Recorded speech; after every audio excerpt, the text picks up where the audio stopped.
Laura Bennett was not having a good day. It had started with her alarm clock failing to go off, which meant she woke up late and had to rush through her morning routine. She skipped breakfast, spilled coffee on her white blouse, and barely made it to her first meeting in time. The day only got worse from there. Her boss criticized her latest campaign idea during the team discussion, and one of her coworkers accidentally sent an email meant for her directly to their client. By the time her workday ended, Laura felt exhausted, frustrated, and ready to escape. Her flight back home to Los Angeles was supposed to be her moment of relief. Finally, she could sit back, relax, and let someone else take care of everything, for a few hours. But as soon as she stepped onto the plane, things began to unravel again. The cabin was cramped, noisy, and filled with people jostling for space. Laura sighed deeply as she scanned the rows, searching for her assigned seat. When she found it, her heart sank. Not only was she stuck in the middle seat, but the person sitting next to her, a man in a military uniform, was already occupying the window seat. The man looked like he was in his early 30s with short brown hair and a serious expression. His name tag read, Carter, and his uniform gave him an air of authority that made Laura feel even more uncomfortable. She didn't have anything against soldiers exactly, but she resented the fact that they always seemed to get preferential treatment. Why did he need the window seat? Couldn't he have chosen something less desirable? "Excuse me," Laura said tersely as she approached the row. The man glanced up at her briefly before nodding and shifting slightly to give her room to squeeze past him. As she settled into her seat, her bag snagged on the edge of his backpack, which was tucked under the seat in front of him. Annoyed, she tugged at it harder than necessary, causing it to bump against his leg. "Oh, sorry about that," the man said quickly, though his tone was calm and polite.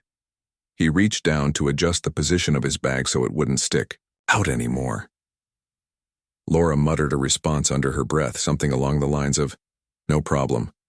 But her irritation was evident. She couldn't help feeling resentful. Here she was, just trying to enjoy a quiet flight after a stressful high day, and this guy was making everything difficult. What right did he have to hog the best seat and then act all innocent when she accidentally hit him? As the plane prepared for takeoff, Laura crossed her arms tightly across her chest and stared straight ahead, pointedly ignoring the man beside her. She noticed other passengers glancing at them curiously, probably wondering what was going on. Great, now everyone thought she was rude. Well, maybe she was being rude, but she didn't care.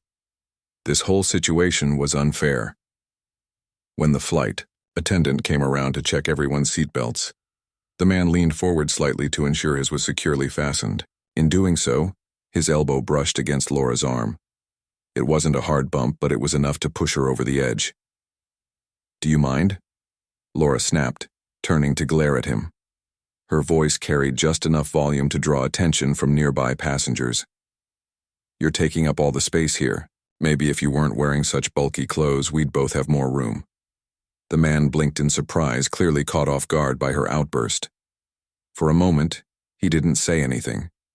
Then, slowly, he nodded and offered a small, apologetic smile. "I'm sorry," he said softly. "I'll try to be more careful." His calm demeanor only fueled Laura's frustration.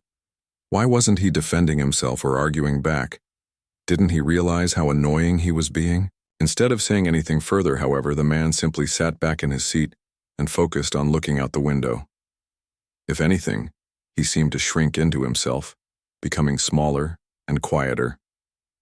Laura huffed and turned away, pretending to rummage through her carry-on bag for something to distract herself. She pulled out her laptop and opened it, hoping to lose herself in work emails. But every time she glanced sideways, she saw him sitting there, unmoving and silent. It was infuriating. Who did he think he was, acting so noble and patient? Didn't he know that he was the reason she was so upset in the first place? The plane rumbled down the runway and lifted off into the sky. Laura gripped the armrests tightly, her knuckles turning white. Flying always made her nervous, especially during takeoff and landing. She hated the way the plane shook and rattled, the way her stomach lurched as they ascended. Normally, she would close her eyes and try to breathe deeply until the worst part was over.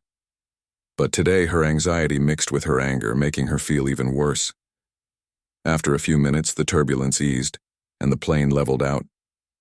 Laura loosened her grip on the armrests and exhaled slowly, trying to steady her nerves. Out of the corner of her eye, she saw the man glance at her. Before she could snap at him again, he spoke. "First time flying?" he asked gently. His voice was soft, almost hesitant, as if he was afraid of upsetting her further. "No," Laura replied curtly, refusing to look at him. "Just don't like it." "It can be scary," he admitted, "but once you get used to it, it's not so bad. Turbulence is normal. It happens because of changes in the air currents. It might feel rough, but the plane is built to handle it." Laura frowned, surprised by his explanation. She hadn't expected him to offer any kind of reassurance, let alone sound so knowledgeable. Still, she wasn't about to thank him for it. "Thanks for the lesson," she muttered sarcastically. "I'll keep that in mind." The man chuckled lightly, though it wasn't mocking or condescending. "No problem. I remember my first flight. I was terrified too. Took me a while to get comfortable with it." For a brief second, Laura considered asking him more about his experience. Something about his tone made her curious, despite herself. But then she remembered how angry she still was and decided against it. Instead, she turned her attention back to her laptop, determined to ignore him for the rest of the flight.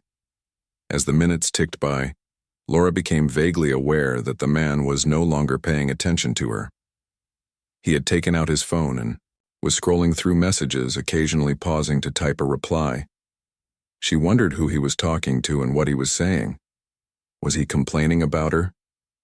Telling his friends about the rude woman on the plane? Or was he completely unaffected by their interaction? Eventually, the flight attendant returned with drinks and snacks. Laura accepted a bottle of water and a packet of pretzels, grateful for the distraction. When the attendant reached the man, he declined politely, shaking his head. "I'm good, thanks," he said. To Laura's surprise, he then turned to her and held out the snack pack he had been offered. "Here, you can have mine," he said with a smile. "I'm not really hungry anyway." Laura hesitated, unsure of how to respond. Part of her wanted to refuse, to prove that she didn't need his charity, but another part of her couldn't deny that she was still hungry after skipping breakfast. Reluctantly, she took the snack pack from him and mumbled a quick, "Thanks." "You're welcome," he replied, his smile widening slightly. Then he went back to his phone, leaving Laura to process what had just happened. She stared at the snack pack in her hands, feeling a strange mix of emotions. Guilt, annoyance, confusion. They all swirled together inside her, making her uneasy. Why was he being so nice to her after the way she had treated him?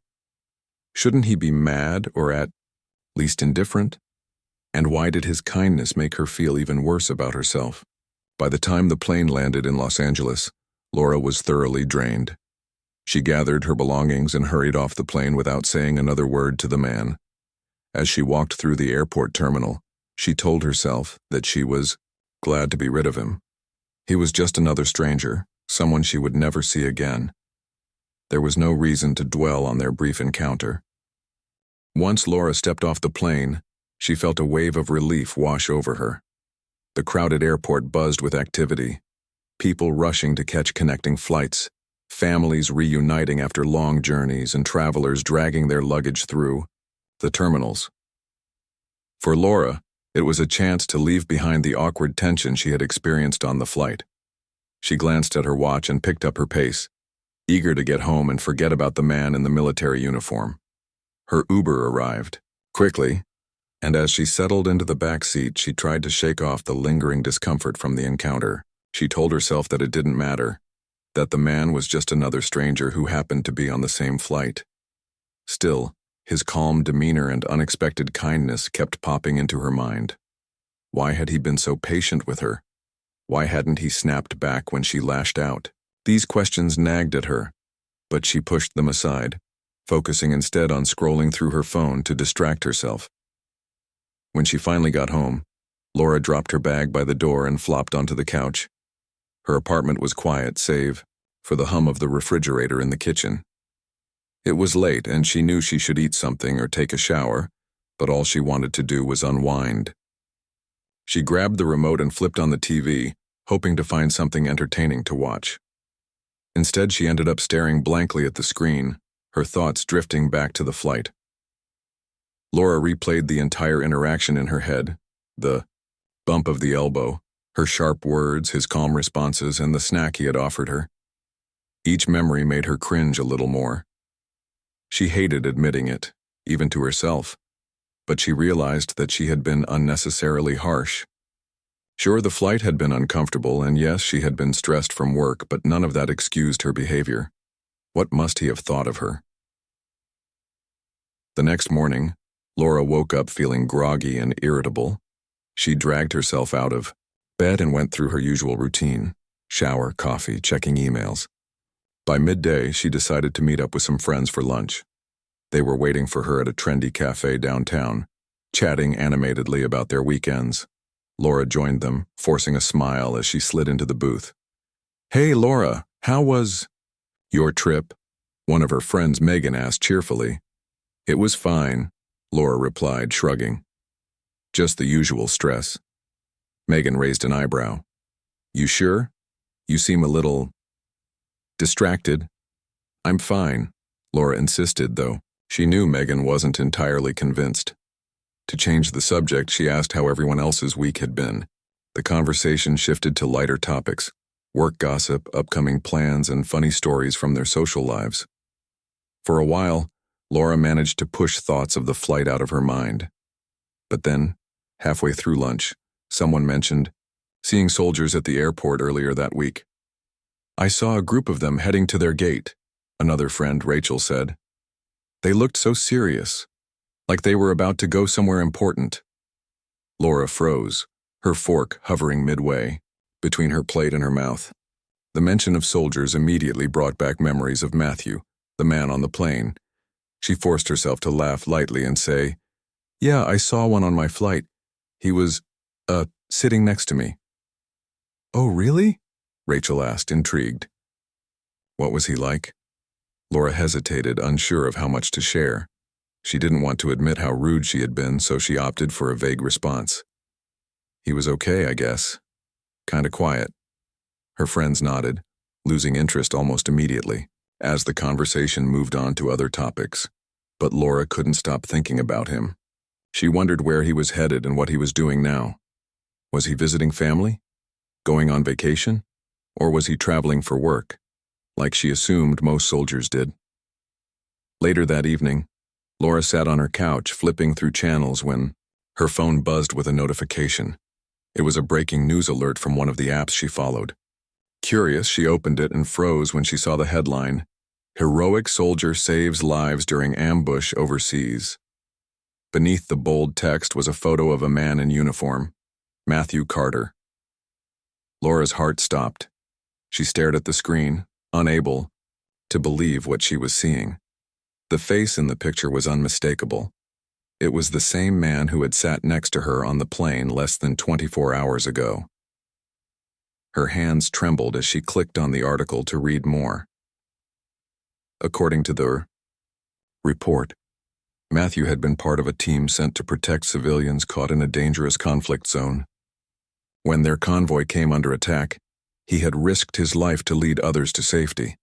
Despite being injured himself, he stayed behind to ensure everyone else escaped unharmed. Tragically, Matthew had succumbed to his wounds shortly afterward. Tears welled up in Laura's eyes as she read the details. She couldn't breathe, couldn't think. The guilt she had felt earlier paled in comparison to the overwhelming sorrow that engulfed her now. This man, this brave, selfless man, had died saving others, and she had treated him like he was nothing more than an inconvenience. Laura set her phone down and buried her face in her hands, sobbing uncontrollably. Every word she had said to him on the plane replayed in her mind, each one cutting deeper than the last. She remembered how dismissive she had been, how judgmental and rude, and now, because of her actions, she would never get the chance to apologize or tell him how sorry she was. For hours, Laura sat on her couch, crying and staring at the wall. She couldn't bring herself to move, to eat, or even turn off the lights.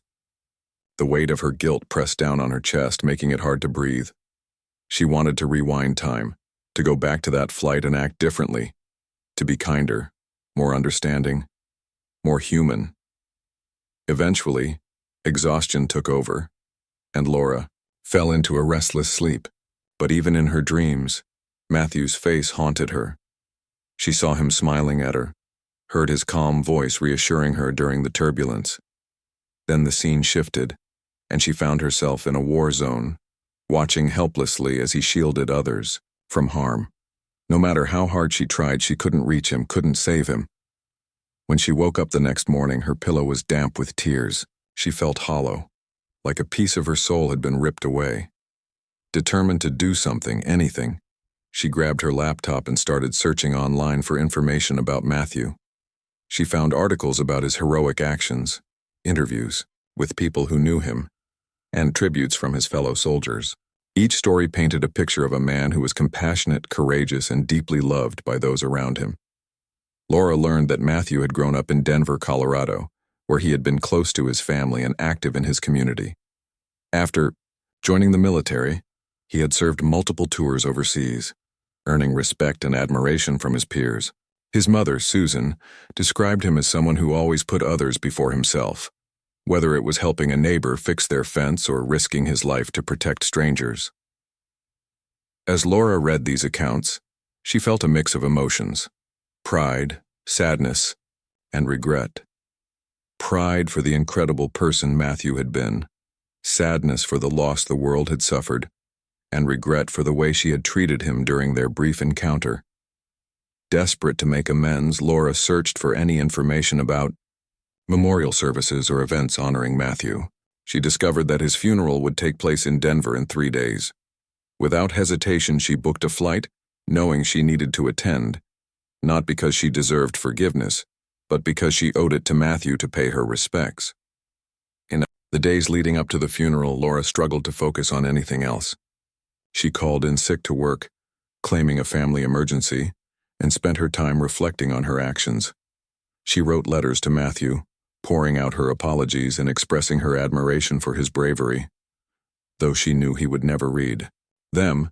The act of writing helped her process her emotions. On the day of the flight to Denver, Laura packed a small suitcase and headed to the airport. This time, she chose a window seat, hoping to avoid any reminders of her previous journey. As the plane soared above the clouds, she gazed out at the endless expanse of blue sky, wondering if Matthew was looking down at her from somewhere beyond. By the time she landed in Denver, Laura felt a strange mix of nervousness and determination. She rented a car and drove to the church where the service was being held. As she approached the building, she noticed clusters of people gathered outside, many wearing somber expressions. Some were dressed in military uniforms, standing tall, despite the grief etched on their faces. Laura parked her car and took a deep breath, steeling herself for what lay ahead. She didn't know what to expect or how she would be received, but she knew one thing for certain: she couldn't let this moment pass without trying to honor Matthew's memory, and maybe, just maybe, finding a way to forgive herself. Laura stood outside the church, her heart pounding as she watched people file inside. The air was cool and crisp, carrying the faint scent of pine trees from somewhere nearby. She clutched her purse tightly, feeling out of place among the mourners, dressed in dark suits and uniforms. Most of them seemed to know each other, exchanging quiet words of comfort or sharing hugs. Laura, on the other hand, didn't belong here. She wasn't family, a friend, or even an acquaintance of Matthew's. She was just someone who had wronged him and now felt compelled to make amends. Taking a deep breath, Laura stepped forward and joined the line of people entering the church. Inside, the atmosphere was heavy with sorrow but also filled with warmth. Photos of Matthew lined the walls, pictures of him as a child, posing with his parents, as a teenager, playing football with friends, and as an adult, standing proudly in his military uniform. Each image told a story of a life well lived, of someone who had touched countless lives in meaningful ways. Laura hesitated near the entrance, unsure where to go or what to do. Her eyes scanned the room until they landed on a woman sitting in the front row. She looked to be in her late 50s with soft gray hair and kind eyes that were red from crying. Laura recognized her immediately. It was Susan, Matthew's mother. A pang of guilt shot through Laura as she imagined the pain Susan must be feeling. Summoning all her courage, Laura approached Susan after the service began.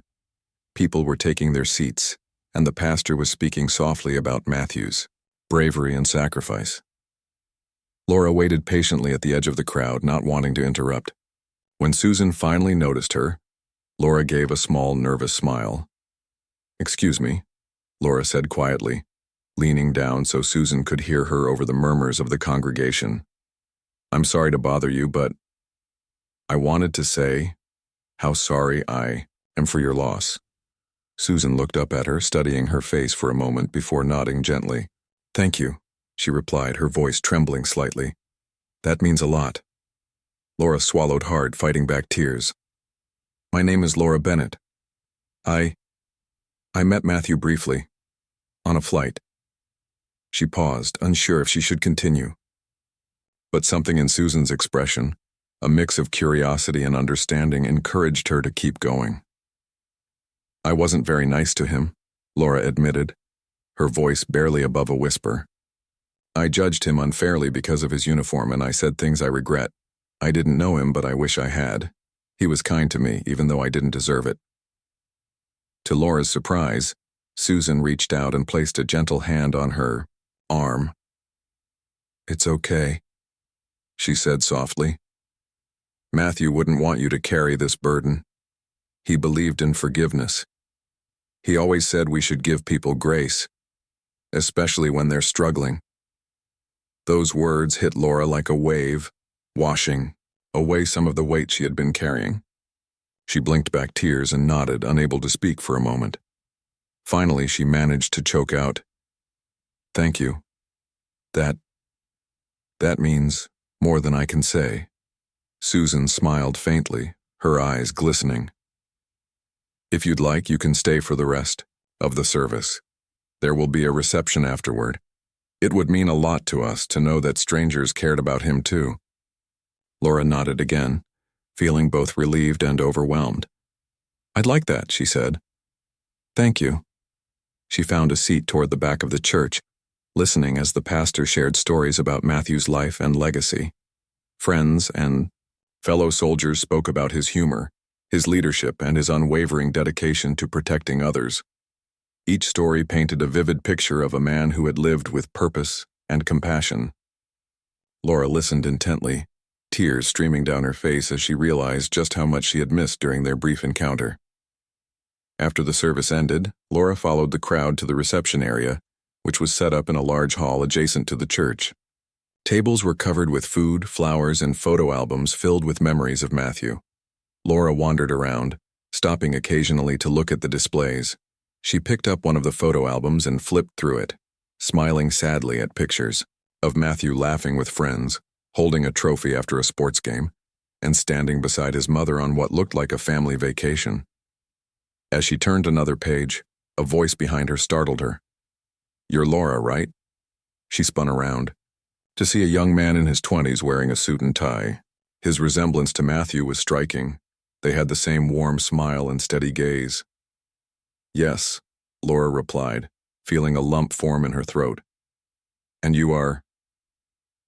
"I'm Daniel," he said, extending his hand. "Matthew's younger brother." Laura shook his hand, noting the firmness of his grip. "It's nice to meet you," she said, though the words felt inadequate. "Your brother, he was incredible." Daniel nodded, his expression softening. "Yeah, he really was.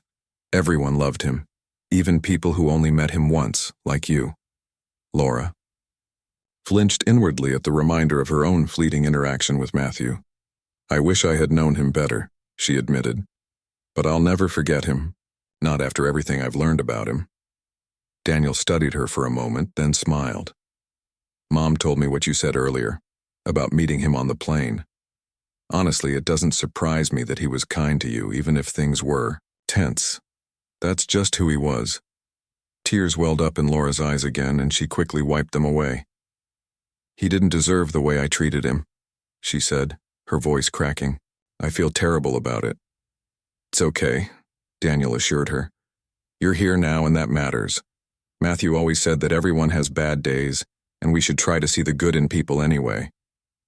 Laura nodded, grateful for Daniel's kindness. They talked for a while longer, sharing stories about Matthew and reflecting on the impact he had made on those around him. By the time they parted ways, Laura felt a glimmer of hope, a sense of connection to a man she barely knew, but whose memory had changed her forever. As the reception wound down, Laura approached Susan once more. "Thank you for letting me be here today," she said sincerely. "It meant a lot to me." Susan smiled warmly, pulling Laura into a hug. "Thank you for coming," she said. "Matthew would have liked knowing that his story touched someone like you." Those words stayed with Laura long after she left the church. Driving back to her hotel, she replayed the day's events in her mind. The speeches, the photos, the conversations with Susan and Daniel. For the first time since reading the news article, she felt a sense of peace. Guilt still lingered, but it no longer consumed her. Instead, it fueled a desire to honor Matthew's memory by living differently, by being kinder, more patient, and more forgiving. That night, Laura lay awake in her hotel bed, staring at the ceiling. She thought about all the ways Matthew had inspired her, even in death. He had taught her the importance of seeing beyond appearances, of giving people grace, and of finding strength in vulnerability. She vowed to carry those lessons with her, to let them guide her actions moving forward. The next morning, Laura returned home to Los Angeles with a renewed sense of purpose. She began researching organizations that supported veterans and their families, eager to find a way to contribute. Volunteering became her outlet, a way to channel her grief and guilt into something positive. Whether it was helping organize care packages for deployed troops or mentoring children who had lost parents in service, Laura threw herself into the work wholeheartedly. Over time, she found solace in the connections she made. Many of the people she met reminded her of Matthew, selfless, resilient, and full of love for others. Through them, she learned to see the beauty in humanity, even in its darkest moments. One evening, months later, Laura sat on her balcony watching the sunset. She thought about Matthew often, wondering what he might think of the changes she had made in her life. She hoped he would be proud not just of the volunteering, but of the person she had become, someone who tried harder to understand, to listen, and to care. Though she would never forget the pain of losing him, or the shame of how she had treated him, Laura knew that Matthew's legacy lived on, in the lives he saved, in the hearts he touched, and in the ripple effect of kindness he had inspired, including hers. Laura's decision to volunteer with organizations that supported veterans and their families marked a turning point in her life. At first, she wasn't sure where to start or how to get involved. She spent hours online researching different groups, reading testimonials, and watching videos about the work they did. Some focused on providing financial assistance to struggling families, while others organized events to raise awareness about mental health issues affecting veterans. There were also programs dedicated to helping children who had lost parents in service, offering them mentorship and support. After much consideration, Laura decided to join a local nonprofit called Heroes at Home. The organization aimed to assist military families by organizing community drives, hosting fundraisers, and connecting volunteers with people in need. It seemed like the perfect place for her to begin making amends, not just to Matthew, but to all the soldiers whose sacrifices she had once taken for granted. Her first day as a volunteer was nerve-wracking. Laura arrived early at the group's headquarters, a modest building tucked away in a quiet neighborhood. Inside, the space was lively yet organized, with posters of smiling soldiers plastered on the walls and shelves stocked with donated goods. A friendly woman named Karen greeted her at the door and introduced herself as the coordinator. "Welcome, Laura," Karen said warmly, shaking her hand. "We're so glad you're here. Let me show you around." Karen led Laura through the facility, explaining the various projects underway. One room was filled with boxes of clothes and toiletries destined for care packages being sent overseas. Another area housed computers where volunteers wrote letters to deployed troops. sharing words of encouragement and gratitude. In the kitchen, a team prepared meals for families staying temporarily in town while visiting wounded loved ones at nearby hospitals. Laura felt both excited and overwhelmed. There was so much to do, so many ways to help. Karen must have noticed her hesitation because she placed a reassuring hand on Laura's shoulder. "Don't worry," she said. "You'll find your rhythm soon enough. Just take it one step at a time." For her first task, Laura was assigned to sort through donations. She joined a small group of volunteers sitting around a table, carefully inspecting items before packing them into labeled bins.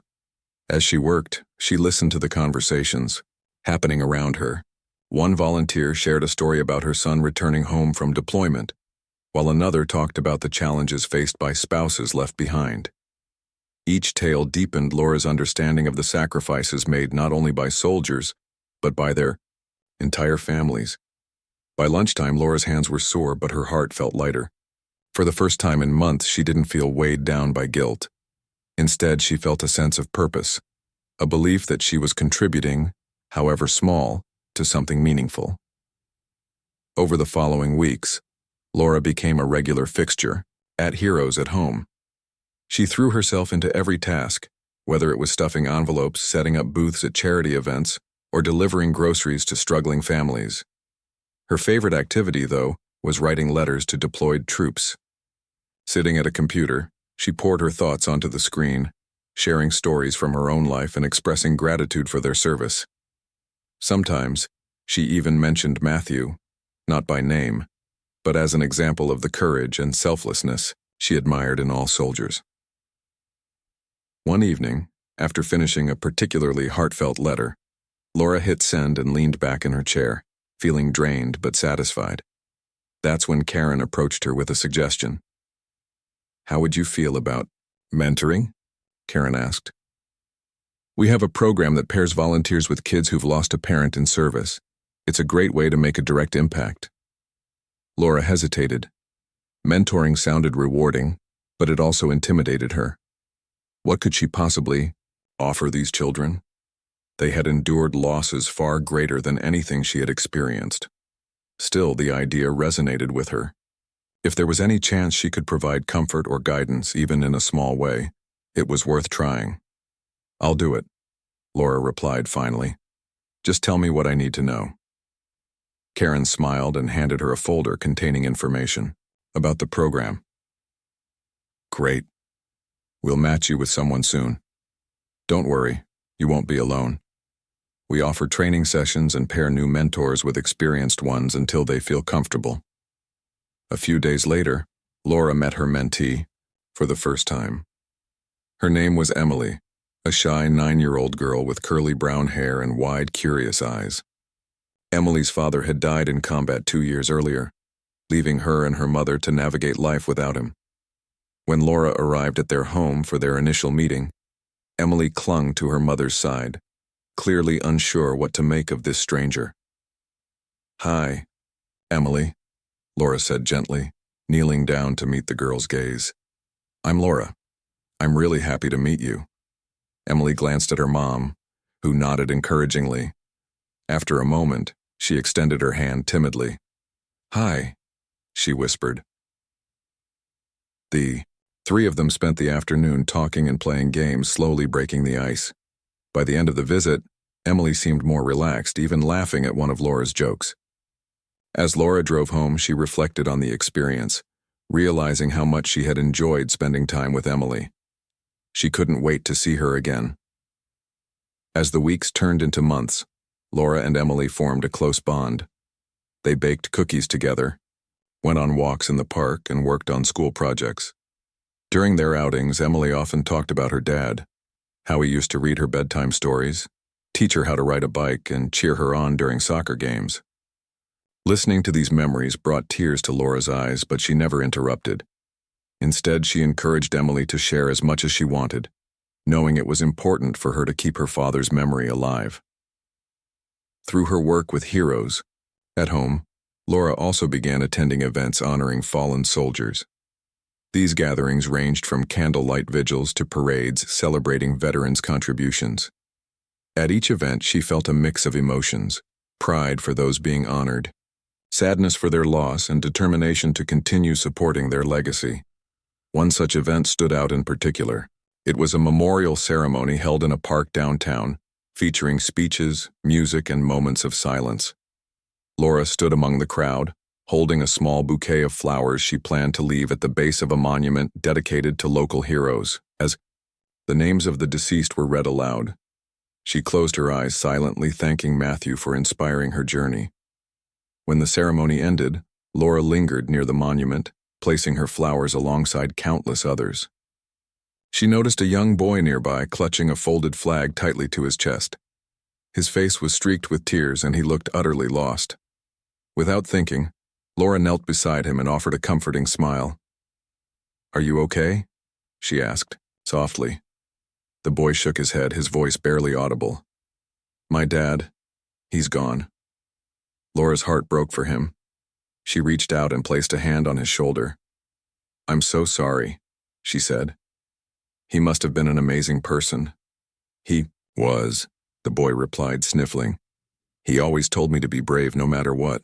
"Well, your dad sounds like a very wise man," Laura said, "and I think he'd be proud of how strong you're being right now."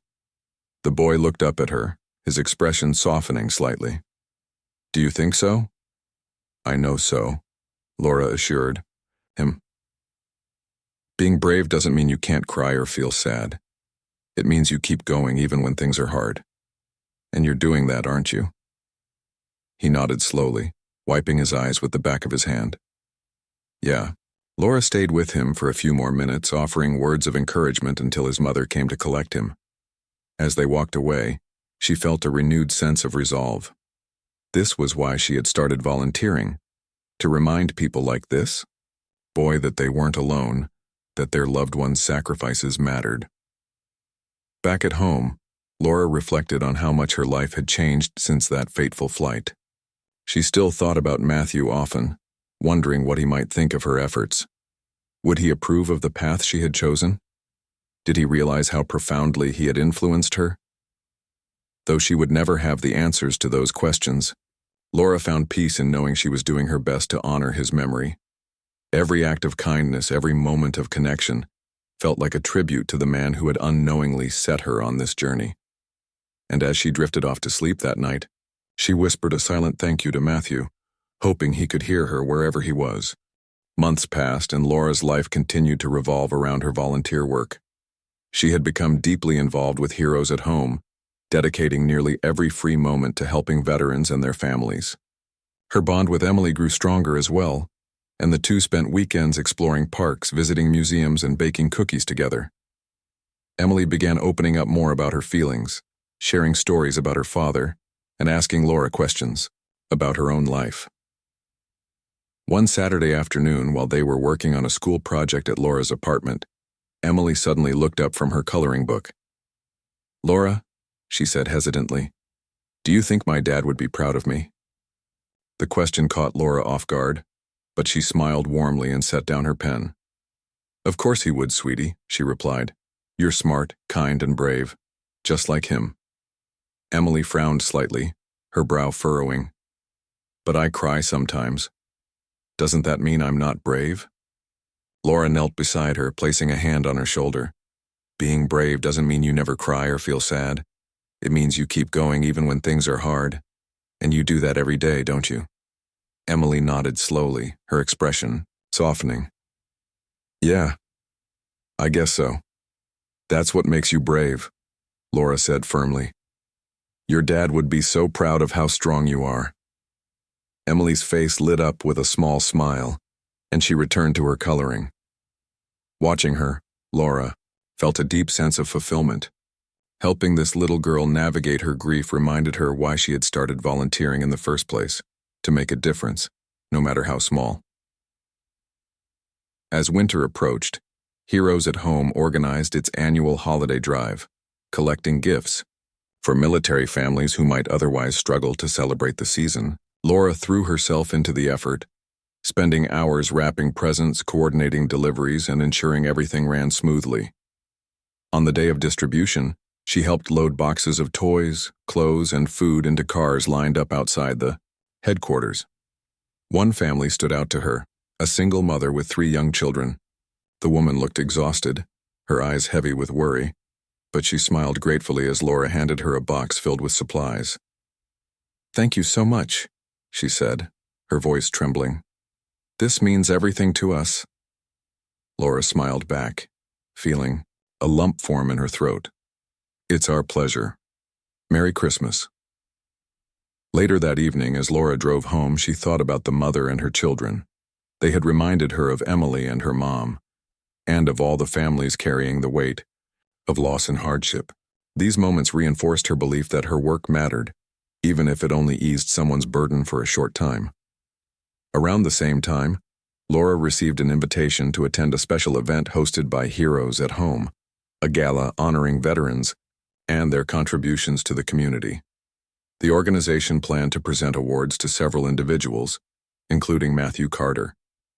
His name was listed prominently on the program, alongside a brief description of his heroic actions overseas. When Laura saw the announcement, her heart skipped a beat. She hadn't expected Matthew to be recognized at such a large gathering, but she realized it made perfect sense. His bravery deserved to be celebrated, not just privately among his loved ones, but publicly as an inspiration to others. On the night of the gala, Laura dressed carefully, choosing a simple black dress and minimal jewelry. As she entered the grand ballroom where the event was being held, she felt a mix of excitement and nervousness. Tables draped in white linens filled the space, surrounded by twinkling lights and colorful centerpieces. A stage stood at the front, adorned with flags and portraits of honored veterans. Laura found her seat near the back of the room, avoiding attention. She scanned the crowd, recognizing some familiar faces from past events. Susan and Daniel, Matthew's mother and brother, were seated closer to the stage, looking composed yet visibly emotional. Laura debated approaching them but decided against it, not wanting to intrude on their moment. The ceremony began with speeches from local leaders and representatives from Heroes at Home. Each speaker highlighted the importance of supporting veterans and their families, emphasizing the sacrifices they made daily.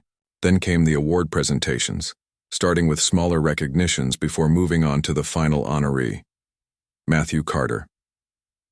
As his name was called, a hush fell over the room.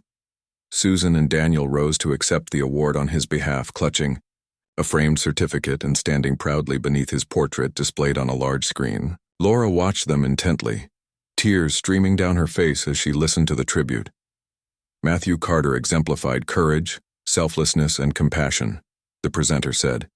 His actions during a critical mission saved countless lives, and his legacy continues to inspire all who hear his story. Though we mourn his loss, we celebrate the light he brought into the world. Applause erupted throughout the room, echoing off the walls. Laura joined in, clapping until her hands stung. She imagined Matthew standing there, smiling modestly, and deflecting praise as she suspected he would have done. The image brought both comfort and sadness, reminding her of the man she barely knew but whose impact had changed her life forever. After the ceremony ended, Laura lingered near the exit, hoping to catch a glimpse of Susan and Daniel one last time. When she finally spotted them, she mustered the courage to approach them. "Susan, Daniel," she said softly, stepping forward. "I just wanted to say thank you for allowing me to honor Matthew's memory today. It meant a lot to me." Susan turned to her, recognition flickering in her eyes. "Laura," she said warmly, pulling her into a hug, "we're so glad you came. Matthew would have been touched to know how much his story has inspired you." Daniel nodded in agreement, shaking Laura's hand. "You've done amazing things since we last saw you," he added. "Mom and I talk about it all the time. You're living proof of the good that can come from remembering someone like Matthew." Laura blushed, humbled by their words. "I couldn't have done any of it without him," she admitted. "He showed me what it means to truly care about others, even when they aren't always kind to you." Susan smiled, her eyes glistening with tears. "That's exactly who he was. Thank you for keeping his spirit alive." They exchanged a few more heartfelt words before parting ways, promising to stay in touch. As Laura walked to her car, she felt a profound sense of gratitude, not just for Matthew, but for the connections she had formed through her journey. Each person she had met along the way had taught her something valuable, reinforcing the lessons Matthew had unknowingly imparted. In the weeks following the gala, Laura reflected on how far she had come since that fateful flight. She no longer carried the crushing weight of guilt that had once consumed her. Instead, she felt lighter, freer, and more purposeful. Her days were filled with meaningful interactions, acts of kindness, and opportunities to give back to the community. One evening, as she sat on her balcony watching the sunset, Emily's words echoed in her mind. "Do you think my dad would be proud of me?" Laura wondered the same thing about herself. Would Matthew approve of the person she had become? Had she lived up to the example he had set? She didn't have definitive answers, but she believed he would. Through her volunteer work, mentoring, and advocacy, she had embraced the values he represented: compassion, resilience, and selflessness. Every step she took felt like a tribute to his memory, a way of ensuring his legacy endured. As the sky darkened and stars began to twinkle above, Laura whispered another silent thank you to Matthew. She imagined him smiling down at her, proud of the path she had chosen. For the first time in a long time, she felt truly at peace. Though her journey wasn't over, Laura knew she had found her calling. By honoring Matthew's memory, she had discovered a deeper sense of purpose and belonging. And as she prepared for the next chapter of her life, she vowed to continue spreading kindness, one act at a time. Months turned into years, and Laura's life became a tapestry of purpose and connection. What had started as a way to ease her guilt had grown into something far greater, a mission to honor Matthew's memory by making a difference in the lives of others. Her volunteer work with Heroes at Home remained central to her life, but she also expanded her efforts, joining other organizations and advocating for policies that supported veterans and their families. One of the most significant changes in Laura's life was her growing role as a mentor, not just to Emily but to many others. Word spread about her dedication, and soon she found herself working with multiple children who had lost parents in service. Each child brought unique challenges and joys, and Laura approached each relationship with patience, empathy, and understanding. She learned to listen without judgment, to offer comfort without overstepping, and to celebrate small victories alongside them. Emily, now 13, had blossomed under Laura's guidance. The once shy girl had transformed into a confident teenager, excelling in school and pursuing her passion for art. On weekends, they still spent time together, often visiting museums or sketching in the park. During these outings, Emily would talk animatedly about her dreams, becoming an artist, traveling the world, and maybe even writing a book about her father someday. "You should do it," Laura encouraged one afternoon as they sat on a bench, overlooking a pond. "Your dad's story deserves to be told." Emily nodded thoughtfully, shading in a drawing of a soldier standing beneath a starry sky. "I think he'd like that," she said softly. "He always wanted me to follow my dreams." "He would," Laura agreed, smiling, "and I'll help you however I can." Laura's advocacy extended beyond mentoring. She began speaking at events, sharing her own story and urging others to support veterans and military families. At first, public speaking terrified her, but she quickly realized how powerful her words could be. People connected with her honesty and vulnerability, and many were inspired to take action themselves. One such event was a charity gala hosted by a national veterans organization. Laura stood nervously backstage, clutching her notes and rehearsing her speech in her mind. When she finally stepped onto the stage, the spotlight felt blinding, and the audience seemed impossibly large. But as she began to speak, her nerves melted away. 3 years ago, she started, her voice steady. "I met a soldier named Matthew Carter. He was quiet, humble, and kind, and I treated him poorly. I judged him unfairly because of his uniform, and I regretted it deeply after learning about his sacrifice. His death taught me the importance of seeing people for who they truly are, not for the assumptions we make about them. She paused, scanning the room. Matthew inspired me to change my life. He showed me the power of kindness, forgiveness, and selflessness. Today, I dedicate my time to helping veterans and their families because I believe their sacrifices deserve our gratitude and support. If Matthew's story can inspire one person to act with compassion, then his legacy will live on forever. The applause that followed was thunderous, filling the room with warmth and energy. As Laura left the stage, strangers approached her, thanking her for her words and asking how they could get involved. For the first time, she realized the ripple effect of her actions, how honoring Matthew's memory had sparked a chain reaction of goodwill. Despite her success, Laura never forgot where her journey had begun. Every year, on the anniversary of Matthew's passing, she visited his grave in Denver. She brought flowers, wrote letters, and spent hours reflecting on the impact he had made on her life. It was a private ritual, one that allowed her to process her emotions and renew her commitment to paying his legacy forward. On one such visit, Laura noticed a young man standing nearby, staring at a headstone engraved with Matthew's name. He looked familiar, though she couldn't place him immediately. When he turned to leave, their eyes met and recognition dawned. "Daniel?" Laura asked hesitantly. He smiled, nodding. "Laura, it's been a while." They embraced warmly, catching up on each other's lives. Daniel shared updates about his family and career, while Laura told him about her volunteer work and advocacy efforts. They walked together through the cemetery, reminiscing about Matthew and marveling at how much his life had influenced those around him. "I've been following your speeches online," Daniel admitted. "You're doing incredible work. Matthew would be proud." Laura blushed, touched by his words. "Thank you. That means a lot coming from you." As they parted ways, Daniel handed her a small envelope. "This is from Mom," he explained. "She wanted you to have it." Inside the envelope was a letter written by Susan. In it, she expressed her gratitude for Laura's dedication and shared stories about Matthew's childhood, his love for adventure, his knack for fixing things, and his unwavering belief in the goodness of people. The letter ended with a simple yet profound message. Matthew may be gone, but his spirit lives on in everyone he touched, including you. Tears streamed down Laura's face as she read the words. She folded the letter carefully and tucked it into her pocket, vowing to carry its message with her always. Back in Los Angeles, Laura continued to build bridges between communities, fostering connections that transcended differences.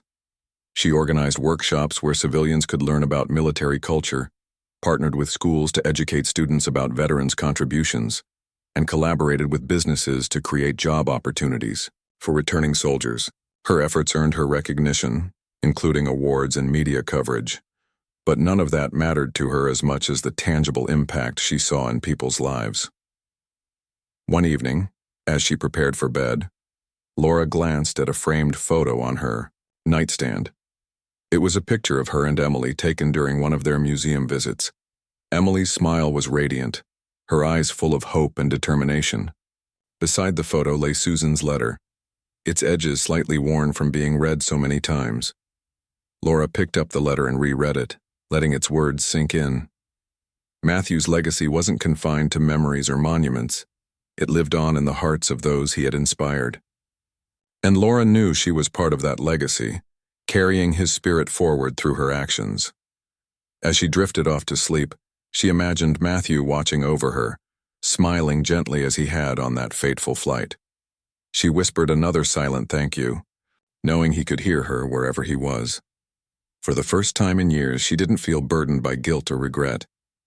Instead, she felt grateful for the lessons he had taught her, for the people she had met along the way, and for the chance to make a difference. Years later, when Laura looked back on her life, she realized how much it had changed since that day on the plane. What had begun as a moment of conflict had evolved into a lifetime of purpose. Through her work, she had honored Matthew's memory, healed her own wounds, and created a ripple effect of kindness that touched countless lives. Though, she would never forget the pain of losing him, or the shame of how she had treated him. Laura knew that Matthew's legacy endured. It lived in the laughter of children like Emily, in the strength of veterans rebuilding their lives, and in the countless acts of compassion inspired by his example. As she gazed at the stars one final time, Laura felt a deep sense of peace. Matthew's light still shone brightly, guiding her and others toward a better, kinder world. And for that she would always be thankful.